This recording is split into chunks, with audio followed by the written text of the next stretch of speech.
మొదలు పెడుతూనే ఆయన సాధించినటువంటి విజయం ఏమిటంటే భయంతో శంకతో పరిగెడుతున్నటువంటి రాజు యొక్క శంకని భయాన్ని తీరుస్తున్నారు. రాజు భయపడితే మంత్రి భయపడి పరిగెత్తాడు అనుకోండి, ఇంకెందుకు ఆ మంత్రి? ఆయన ఆలోచించారు. ఆలోచించి వివేచనతో కూడిన తన నిర్ణయాన్ని ప్రకటిస్తున్నారు. నువ్వు ఇలా పరిగెత్తకూడదు, నువ్వు ఇక్కడికి రాడు వాలి, వాలి రాడు, వాలి అనుచరులు రారు. ఆ వచ్చిన వాళ్ళు ఎందుకు వచ్చారో మనకి తెలియదు. అసలు తెలియకుండా వాలే పంపాడని ఎలా అనుకుంటున్నావు? అనుకుని ఇలా గెంతులు ఎందుకు వేస్తున్నావు నువ్వు? అలా గంతులు వేయకూడదు, తప్పు. నీ యొక్క పరిస్థితి చూస్తే నాకేమనిపిస్తోందో తెలుసా? అహో శాఖాం మృగత్వంతే వ్యక్తమేవ ప్లవంగమ లఘుచిత్తతయాత్మానం నస్థాపయసియో మతౌ. ఇంత బలహీనమైనటువంటి మనస్సున్నవాడివి, ఒక వానరుడివి, ఒక రాజుగా ప్రవర్తించలేని వాడివి, ఇటువంటి వాడివి నువ్వు రేపొద్దున్న రాచరికం ఏం చేస్తావు? రేపొద్దున్న ఒకవేళ నీకు రాజరికమే వస్తే నువ్వు ఎలా కూర్చుంటావు రాజుగా? లఘుచిత్తతయాత్మానం, నీది చాలా తేలికైనటువంటి మనస్సు, కదిలిపోతోంది, చంచలత్వాన్ని పొందుతోంది, అన్నింటికీ భయమే నీకు. బుద్ధి విజ్ఞాన సంపన్న ఇంగితై సర్వమాచర నహ్య బుద్ధిం గతో రాజా సర్వభూతాని శాస్తి.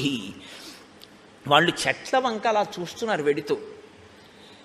రాజు అనేటటువంటి వాడు చేష్టితముల వలన మనసుని పట్టుకోగలిగిన వాడై ఉండాలి. ఎంత పెద్ద మాట అండి అది నిజంగా.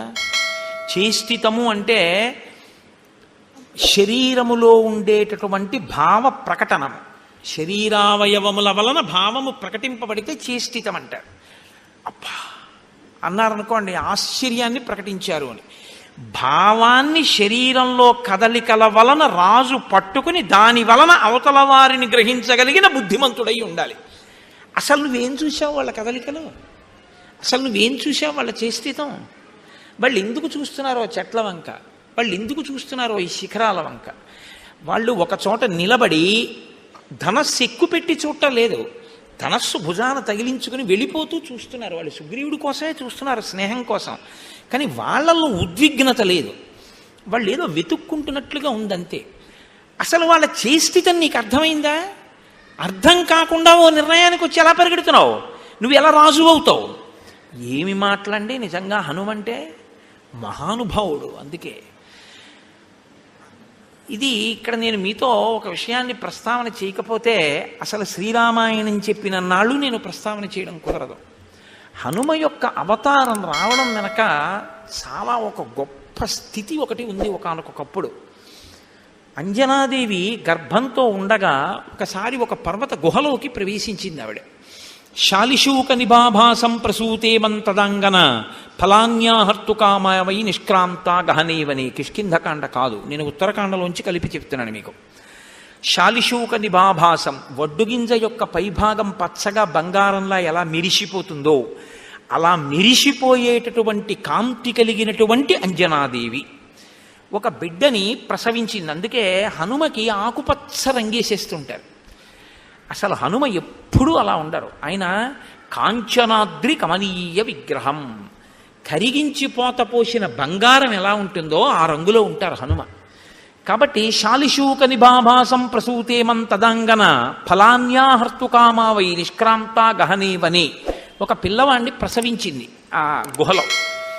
ఆ పిల్లవాడు పుట్టగానే చాలా బలవంతుడుగా కనపడ్డాడు. వాడికి పళ్ళు పెట్టాలి, అందుకని పళ్ళు పట్టుకొస్తాను అని ఆవిడ వనంలోకి వెళ్ళింది.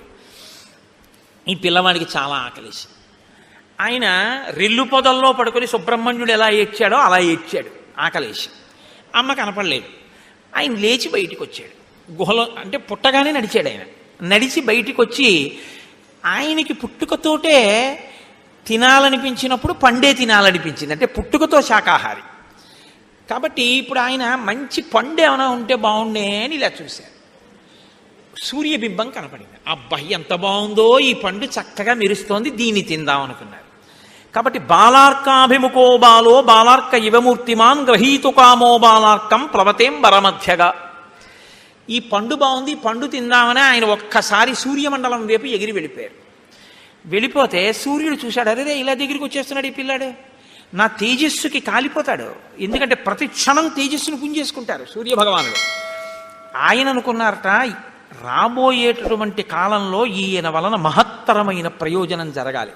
కాబట్టి ఈ పిల్లవాడిని నేను చెనకకూడదని తన తేజస్సుని ఉపసంహారం చేశారు. ఈ పిల్లవాడు సూర్యుడి దగ్గరికి వెళ్ళిపోయి ఇది పండు తిందామని చేత్తో పట్టుకుంటున్నాడు ఆయన సూర్యబింబాన్ని.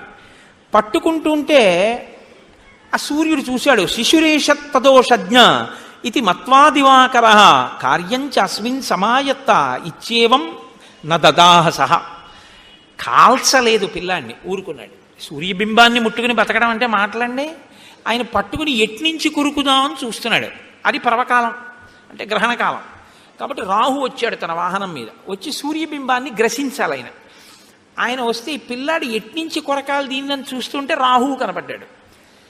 ఈ పండు కన్నా వీడేదో బాగున్నాడని ఇటు ఎగిరి ఆయన మీదకి వెళ్ళాడు. ఆ రాహువు హడిలిపోయాడు ఈ పిల్లాడిని చూసి. హడిలిపోయిన ఇంద్రలోకానికి పారిపోయాడు. వీడెవడో పారిపోయాడు, ఇదేంటి ఈ పండు ఇలా వెళ్ళిపోతుంది, ఈ పండే పట్టుకుందాం ఇక్కడే ఉందని ఆయన సూర్యుడి దగ్గరికి వచ్చాడు. ఈలోగా ఆయన తొందరగా ఇంద్రుడి దగ్గరికి వెళ్ళాడు. నువ్వు మాట తప్పావు, పర్వదినాల్లో అంటే గ్రహణ దినంలో నేను సూర్యుడిని గ్రసించవచ్చు, ఇవాళ నేను వెళ్ళేటప్పటికి ఇంకొకడు అప్పటికే గ్రసిస్తున్నాడు, నువ్వు ఇద్దరికి ఎలా ఇచ్చావు అవకాశం అన్నాడు. నేను ఇవ్వలేదే అన్నాడు ఇంద్రుడు. లేదు ఇంకొకడు పట్టుకుని ఉన్నాడు సూర్యబింబాన్ని అన్నాడు. చూస్తాను పదన్నాడు. ముందు రాహువు పెడుతున్నాడు, వెనక ఇంద్రుడు వస్తున్నాడు. దారి చూపించమన్నప్పుడు చూపించవలసిన వాడే కదండి వెళ్ళాలి. రాహువు వెళ్తున్నాడు. ఆయన ఏం చేస్తున్నాడు, సూర్యబింబాన్ని ఎటు కొరుకుదామనుకునే లోపల వీళ్ళిద్దరు వచ్చారు. ఆయన కొరుకుదామని చూస్తుంటే మళ్ళీ వచ్చాడు రాహు. వీడేదో బాగానే ఉన్నాడని చెప్పి మళ్ళీ రాహువు మీద పడ్డాడు. పడితే రాహువు ఈయన్ని చూసి ఇంద్రుడి వెనక దాక్కున్నాడు. ఆయన ఇప్పుడు ఐరావతాన్ని చూశాడు. తెల్లటి ఏనుగు బాగుంది, ఇదేదో ఇంకా గొప్పగా ఉంది ఈ పండు, ఈ పండు తిందామని ఐరావతాన్ని పట్టుకున్నాడు. ఇంద్రుడు చూసి ఆశ్చర్యపోయి, ఇదేంటి ఈ ప్రాణిని ఇంతకుముందు చూడలేదు, ఇంత బలంగా ఉంది, ఇది సూర్యబింబాన్ని ముట్టుకుంటోంది, ఈ ప్రాణిని విడిచిపెట్టకూడదని తన వజ్రాయుధం తీసుకొట్టాడు. కొడితే చిన్న పిల్లవాడు అప్పుడే పుట్టాడు ఆయన. ఇంకాను ఆ ఎడమ దవడ సొట్ట పడిపోయి అక్కడి నుంచి పర్వత గుహ దగ్గరికి కింద పడిపోయారు. కింద పడిపోవడంలో దవడ విరిగిపోయింది. ఈలోగా వాయువు చూశాడు, ఆయన వాయుపుత్రుడు కాబట్టి ఇప్పుడు ఆ వాయువుకి కోపం వచ్చింది. చిన్న పిల్లాడు, ఇంతటి తేజోమూర్తి, సూర్య భగవానుడంతటి వాడు తన తేజస్సుని వెనక్కి తీశాడు. ఈ ఇంద్రుడు వచ్చి వజ్రం పెట్టి కొట్టేశాడు. ఎవరు పిల్లాడా అని కూడా కనీసం అడగలేదు. కోపం వచ్చి ఆయన ఏం చేశాడు, ఒక్కసారి ప్రసరణాన్ని ఆపు చేసేసాడు. ప్రసరణము అంటే మీరు బయట అని అనుకోకండి, లోపల కూడా వాయువు తిరుగుతుంది, గాలి తిరుగుతుంటుంది, లోపలికి వెళ్ళి బయటికి రావట్లేదండి. అలాగే శరీరం అంతా తిరుగుతుంది. లోపల గాలి తిరగడం ఆగిపోయింది అనుకోండి, కాష్టం అయిపోతుంది శరీరం, అంటే కర్రలా అయిపోతుంది, బిగిసిపోతుంది. కాలట్టుకు లేపితే శరీరం అంతా లేచిపోతుంది, ఓ ఇనప ఊచ లేచిపోయినట్టు. అది బిగిసిపోయింది శవం అంటాం కదా, అంటే లోపల వాయు ప్రసరణం ఆగిపోయిందని గుర్తు. పూర్తిగా ఆగిపోతే బిర్ర బిగిసిపోతుంది. కాబట్టి ఇప్పుడు ప్రాణులన్నీ ఏమైపోయాయంటే బిర్ర బిగిసిపోయి ఎక్కడివక్కడే, ఇక ఎవ్వరూ కదలిక లేదు. అన్ని ప్రాణులు ఆగిపోయాయి. అన్ని ప్రాణులు ఆగిపోతే సంధ్యావందనాలు అయిపోయాయి, సంధ్యావందనాలు అయిపోతే యజ్ఞాలు అయిపోయాయి, యజ్ఞాలు అయిపోతే యాగాలు ఆగిపోయాయి, హోమాలు ఆగిపోయాయి. కాబట్టి ఇప్పుడు హవిస్సులు లేవు. హవిస్సులు ఎవరు తినాలి, దేవతలు తినాలి, వాళ్ళకి హవిస్సు లేదు. ఇప్పుడు వాళ్ళు ఏమిటి, అసలు ఎవ్వరూ ఏ హోమం చేయడం మానేశారని చూశారు. అంతే, ఎక్కడి వాళ్ళు అక్కడ స్టిల్ ఫోటోగ్రాఫ్ అంటారే అలా ఉంది లోకం. అసలు హనుమ పుట్టినప్పుడు ఈ లోకం చాలా చిత్రమైనటువంటి స్థితిలోకి వెళ్ళిపోయింది, స్తంభీభూతమైంది. అసలు ఓ కుక్క, నక్క, పిల్లి, పంది, చీమ, దోమ ఏవి అన్నీ స్తంభీభూతం అయిపోయి, ఎందుకంటే వాయువే అన్నిటికీ ఆధారం. ఇప్పుడు దేవతల మనుషులు కదిలే పరిస్థితి లేదుగా, స్తంభీభూతం అయ్యారు. కాబట్టి దేవతలు వెళ్ళారు బ్రహ్మగారి దగ్గరికి. అయ్యా నువ్వు వాయువు వల్లే ప్రాణములు ఉంటాయి, వాయువు వల్లే భూతములు మిగులుతాయన్నావు, ఇప్పుడు వాయువు జడీభూతం చేసింది, ప్రాణుల్ని కదలటం లేదు లోపల, ఏం చేయమంటావు, ఎందుకు ఆగిపోయింది అన్నారు. ఆయన ఒకసారి కళ్ళు మూసుకొని చూశారు. చూసి అన్నారు, ఏమి లేదురా అబ్బాయి, అకస్మాత్తుగా లైట్నింగ్ స్ట్రైక్లోకి వెళ్ళాడు. ఎందుచేత అంటే ఆయనకు ఒక ఇబ్బంది వచ్చింది, వాళ్ళ అబ్బాయిని కొట్టేశాడు ఇంద్రుడు. కాబట్టి రండి మనందరం వెళదాం, ఇప్పుడు చర్చలకి పిలిచేంత సమయం లేదు, ఎందుకంటే అవతల స్తంభీభూతములైపోయే ప్రాణులు, మనమే వెళ్ళిపోదాం అని ఆయన ఒక కమండలం పట్టుకుని ఆయన బయలుదేరాడు. వెనక దేవతలందరూ బయలుదేరి ఎక్కడ హనుమని ఒళ్ళో పెట్టుకుని వాయువు కూర్చున్నారో అక్కడికి వెళ్ళారు. వెళ్ళి ఒక్కసారి బ్రహ్మగారు వంగి ఆ పిల్లవాడి బుగ్గలు రెండు ఇలా పునికి కమండలంలో నీళ్లు చేసి ఇలా అన్నాడు. ఆ పిల్లవాడు వెంటనే ఉలిక్కిపడి లేచి చైతన్యాన్ని పొంది వాడు ఆడుకోవడం మొదలుపెట్టాడు.